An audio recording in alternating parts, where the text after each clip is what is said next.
तो देखो, in terms of मैंने दो बता दिए हैं, in terms of distance travelled, in terms of volume. अब ये जो हम लोगों को देखना है वो है in terms of number of moles, terms of number of moles. तो जो रेट ऑफ डिफ्यूजन होगा वो क्या होगा, number of moles upon time taken actual में। रेट ऑफ डिफ्यूजन क्या होगा, नंबर ऑफ मोल्स कितने, इतने टाइम में नंबर ऑफ मोल्स कितना चले हैं उसके हिसाब से ये है, ठीक है। नंबर ऑफ मोल्स का निकालना है अगर रेट ऑफ डिफ्यूजन के हिसाब से, तो रेट ऑफ डिफ्यूजन कौन डिफाइन करता है, टाइम। रेट का मतलब टाइम होता है, पर यूनिट टाइम। अब नंबर ऑफ मोल्स के हिसाब से तो ये भी बिल्कुल सेम रिलेशन दिखा रहा है, एन अपॉन टाइम, ठीक है। अब अगर हमारे पास दो गैसेस हैं तो ये भी बिल्कुल आसान सा है, n1 upon T1 divided by n2 upon, direct question पूछे हुए हैं जेई में, ध्यान नहीं रखोगे तो फंस जाओगे, under root of n upon under root of m1। तो ये हमारा तीसरा एक्सप्रेशन आ गया मीनिंग ऑफ। क्लियर है ये। अब इसमें क्वेश्चन देखेंगे हम।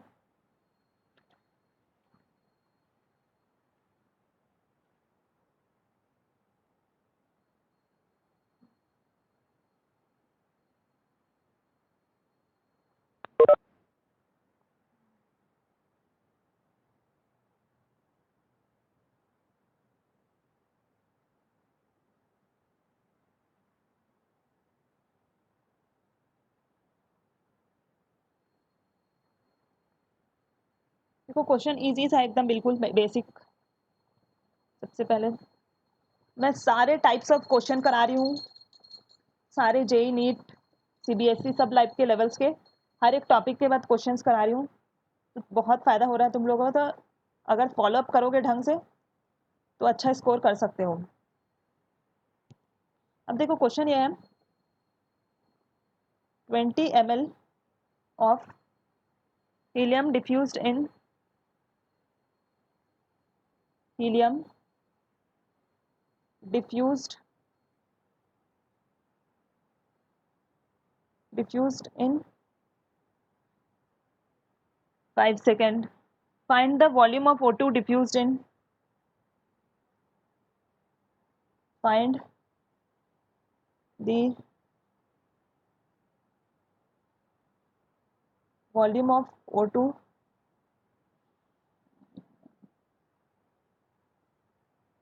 diffused in 10 second. बहुत आसान सा सवाल है, इसको ट्राई करो सब। अभी जो मैंने फॉर्मूलेस बताए उसी से होंगे।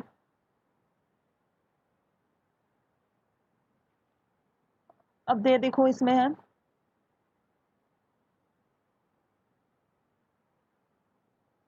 ये सब क्वेश्चन करोगे तुम लोग। 20 gram of H2 diffused in 5 second,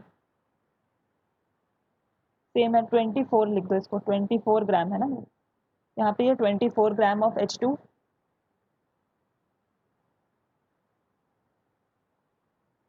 diffuses in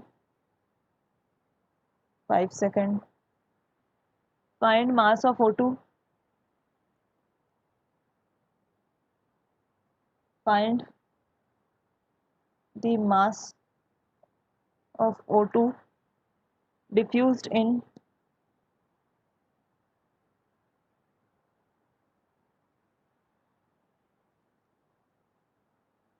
10 seconds through same hole. बताओ इसमें क्या दिक्कत है, इसमें कुछ दिक्कत है तो बताओ। ये नंबर ऑफ मोल्स के ऊपर वाला है, ये है जो है हमारा volume, rate of diffusion in terms of volume, rate of diffusion in terms of number of moles.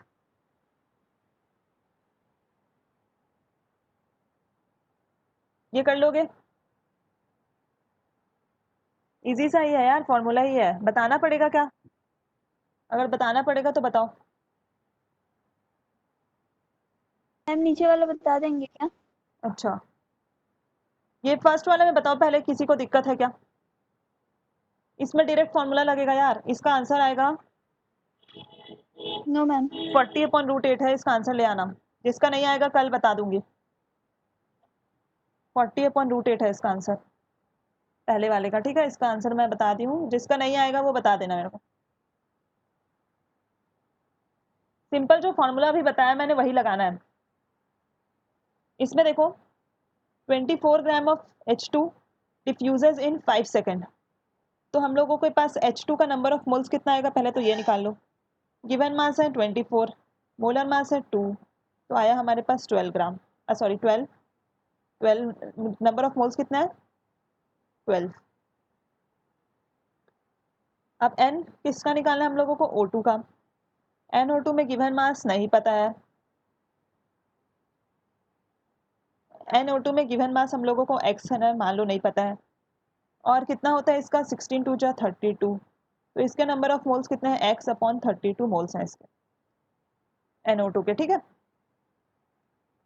अब सिंपल सा बताया था मैंने, RH2/RO2 is equal to NH2/T1 divided by NO2/T2 is equal to √m O2 का divided by √m H2 का। अब लगा दो जो जो आया है वैल्यूज। हाइड्रोजन का कितना आया, नंबर ऑफ मोल्स 12 आए, टाइम कितना लग रहा है 5, इसके कितने आए X/32, कितने सेकंड में, 10 सेकंड में। मोलर मास ऑफ O2 कितने होते हैं, √32। मोलर मास ऑफ H2 कितना होगा,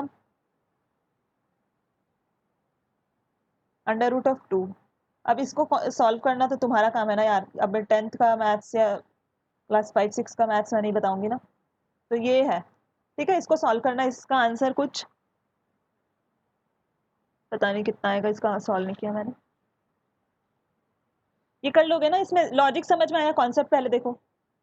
हम लोगों को 24 gram of H2 diffuses in 5 second है, पूछा है find the mass of O2, हम लोगों को X निकालना है, mass of O2 diffused in 10 second, time दिया है, थ्रू द सेम होल।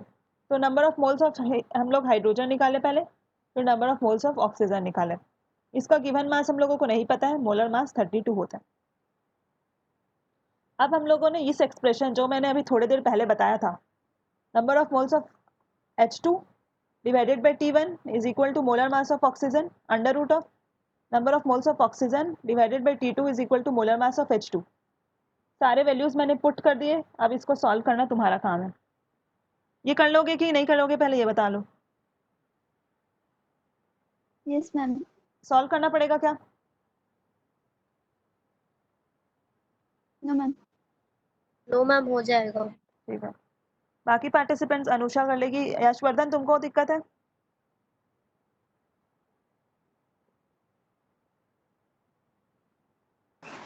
दिक्कत, हाँ बोलो।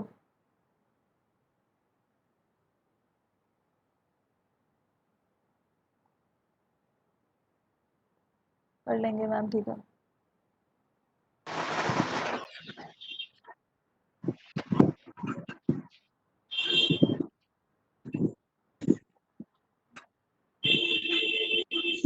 अभी टाइम कितना हुआ,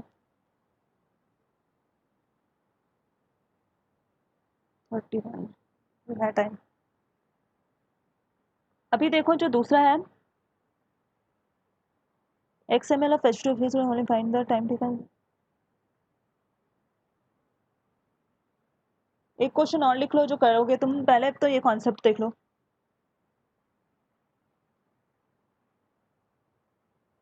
एक क्वेश्चन मैं लास्ट में दे दूंगी, अभी देखो ये जो इम्पोर्टेंट है वो है ये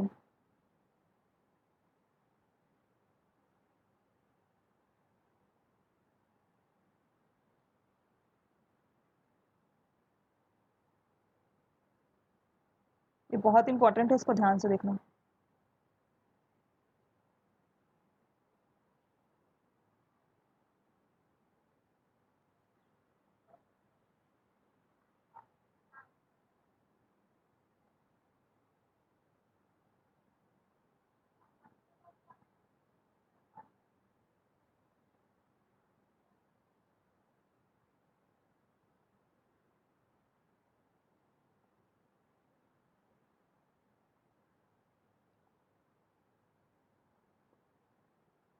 देखो मैंने क्या किया, एक पाइप लिया, एक ट्यूब है ये, ठीक है, जो भी दिख रहा है ये ट्यूब है तुम्हारे सामने। इस ट्यूब के 2 होल्स हैं, दोनों साइड मैंने होल कर दिए।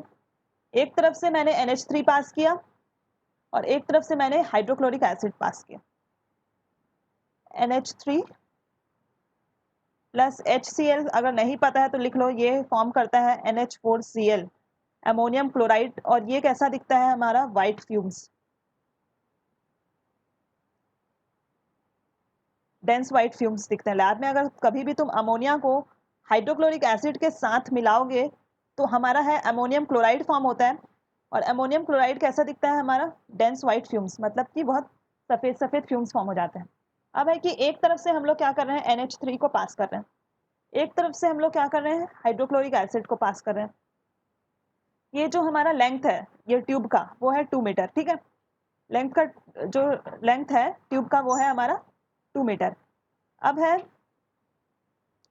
ये बताओ कि जो डेंस वाइट फ्यूम्स है वो कहाँ पे दिखेंगे सबसे पहले, बी में दिखेंगे, पॉइंट ए में दिखेंगे, या पॉइंट सी में? दिमाग लगा के बताना क्या होगा answer.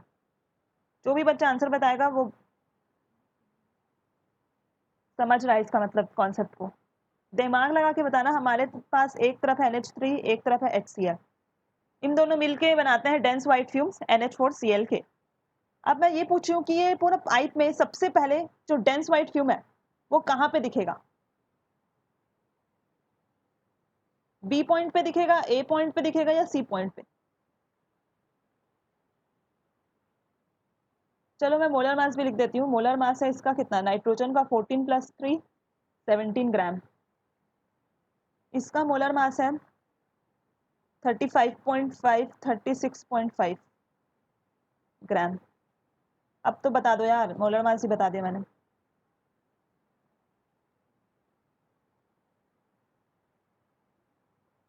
Ma'am B.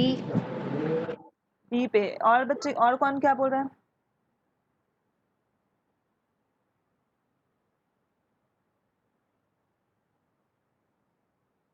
Hina, Anusha, Yashvardhan, कहाँ पे होना चाहिए? कोई तो पॉइंट बताओ यार, तुक्का ही बता दो। मैम सी पे। सी पे क्यों होगा तान्या, सी पे? मैम क्योंकि NH3 का जो मास है, मतलब NH3 और HCl में NH3 लाइटर है तो वो ज्यादा, उसका रेट ऑफ डिफ्यूजन ज्यादा बहुत होगा, बढ़िया, बहुत बढ़िया, जल्दी मूव। Very good. देखो बिल्कुल सही लॉजिक, सी, सी पॉइंट पे जो डेंस वाइट फ्यूम्स है वो हमारा पहले दिखेगा। क्यों दिखेगा? क्योंकि अमोनिया का मोलर मास हमारे पास कितना है, 17 ग्राम है। ये हमारा कैसा है, लाइटर है। HCl का मोलर मास कितना है, 36.5 ग्राम, हमारा भारी है, हैवी है, ये हमारा हैवी है। अब बताओ मोटा आदमी जल्दी भागेगा कि पतला? पतला। तो 17 ग्राम वाला फट से ही अमोनिया क्या है, जो जल्दी से जैसे ही छोड़ते हैं इसको, ये ज़्यादा दूर डिस्टेंस कवर कर लेता है। HCl है मोटा, धीरे धीरे चल रहा है, धीरे धीरे चल रहा है, तो यहाँ तक ही पहुँच पाएगा, मतलब पूरा डिस्टेंस कवर नहीं कर पाएगा। यहाँ पे सबसे पहले डेंस वाइट फ्यूम्स दिखेंगे, क्योंकि जो हमारा अमोनिया है वो बहुत लाइटर है, इसकी रेट ऑफ डिफ्यूजन हायर होगी, जल्दी जल्दी डिस्टेंस कवर करेगा। ये HCl है, ये धीरे धीरे चलेगा, तो जब तक यहाँ नहीं पहुँचे रहेगा तब तक NH3 पूरा डिस्टेंस कवर कर लेगा। तो NH3 कवर कर लेगा तो यहाँ पे इसकी फर्स्ट वाइट फ्यूम्स हम लोगों को NH4Cl की दिखेगी। क्लियर है ये सबको? पहले ये बताओ। वेरी गुड तान्या, ठीक है। अब इससे जो क्वेश्चन, ये बहुत इंपॉर्टेंट क्वेश्चन है, ये जेई का सवाल है, नीट के भी बिल्कुल सेम लेवल के ही होते हैं।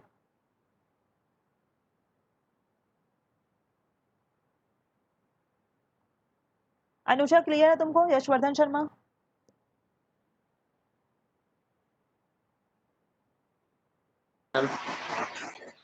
ठीक है। अब क्वेश्चन ये है कि at what distance from index white fumes first appears.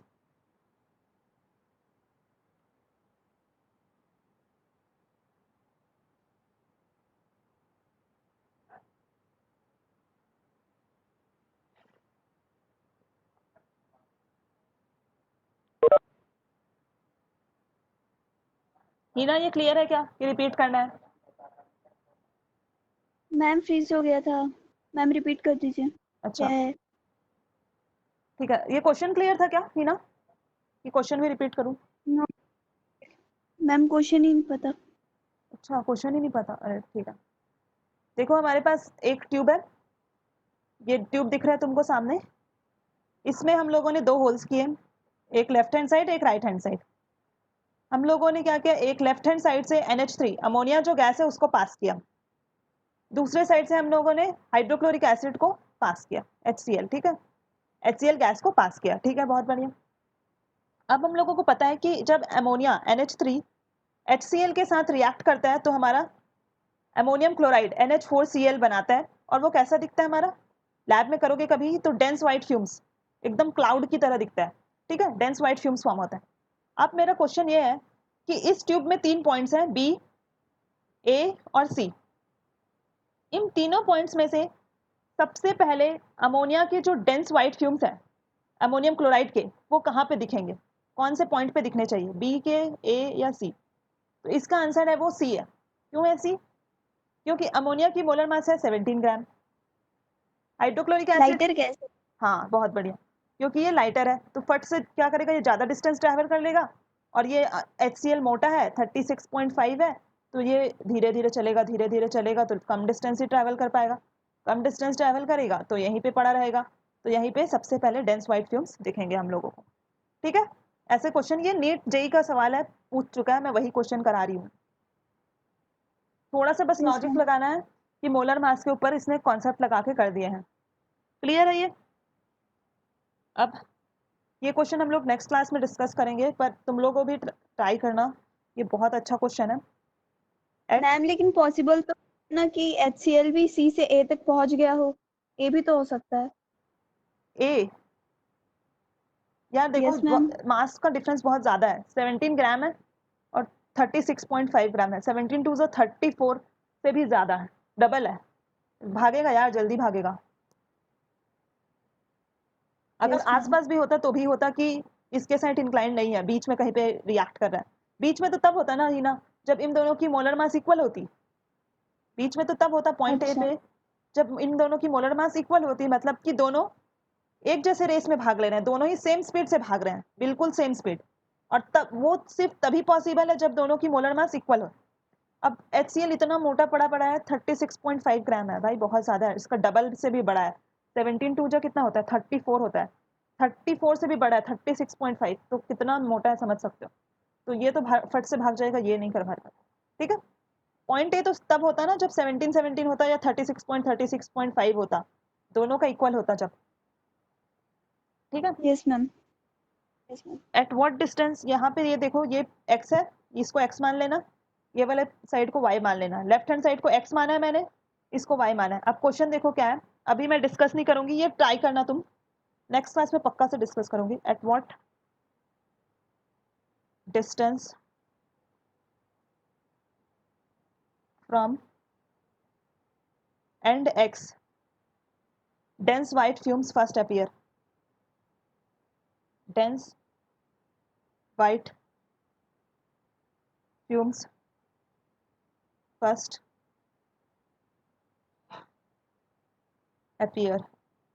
ये पूछा है कि कितने डिस्टेंस x से एंड x से कितने, यहाँ पे ये जो डिस्टेंस है, ये डिस्टेंस कैलकुलेट करना है तुमको, ये पॉइंट C वाला, dense white fumes first appear, जो लेंथ ऑफ ट्यूब है वो हमारा 2 मीटर है, इधर एंड x है, इधर एंड y है, तुमको निकालना है कि कौन से पॉइंट में जो एंड x है, एंड x से कितने डिस्टेंस पे डेंस व्हाइट फ्यूम्स पहली बार दिखेगा, वो डिस्टेंस कैलकुलेट करना है तुमको, ठीक है। ये सब घर पे ट्राई करना सब, अभी मैं नहीं बता रही इसका आंसर, इसके ऑप्शंस लिख लो। ए जो है हमारा 1.4 मीटर, बी है 1.2 मीटर, सी है 0.8 मीटर, और डी है हमारा 0.6 मीटर। ये ऑप्शंस है, इन चारों ऑप्शन में से कोई एक आंसर होगा, सब लोग घर पे ट्राई करेंगे। ये बहुत इंपॉर्टेंट क्वेश्चन है। क्या मैम इसमें हम लोगों को जो B, A और C है इनके बीच का डिस्टेंस तो पता नहीं है। इनके बीच में डिस्टेंस नहीं पता है, बट मैंने तुमको ये तो बता रखा है ना कि 2 मीटर पूरे लेंथ ऑफ ट्यूब का डिस्टेंस है, मतलब लेंथ ऑफ ट्यूब कितना है हमारा, 2 मीटर है। अब तुमको बताना है कि वो पॉइंट एक्स से, यहाँ से जहाँ से गैस को छोड़े हम NH3 को, कितने दूरी जाके वो डिफ्यूजन करेगा। मान लो ये ABC हटा दो ना, ABC हटा दो, मान लो इस पॉइंट पे डिफ्यूज हो रहा है, पॉइंट ऑफ डिफ्यूजन यहाँ पे है कहीं पे, तो तुमको ये D डिस्टेंस कैलकुलेट करना है कि कितना डिस्टेंस होगा। Yes ma'am. ठीक है, सबको इतनी बात क्लियर है? Yes ma'am. ठीक है, तो ये क्वेश्चन ट्राई करना, नेक्स्ट क्लास में मैं डिस्कस करूंगी। तो फिर आज के लिए इतना ही रहने देते हैं, टाइम हो गया। Yes ma'am. ठीक है, thank you ma'am. Thank you Meena.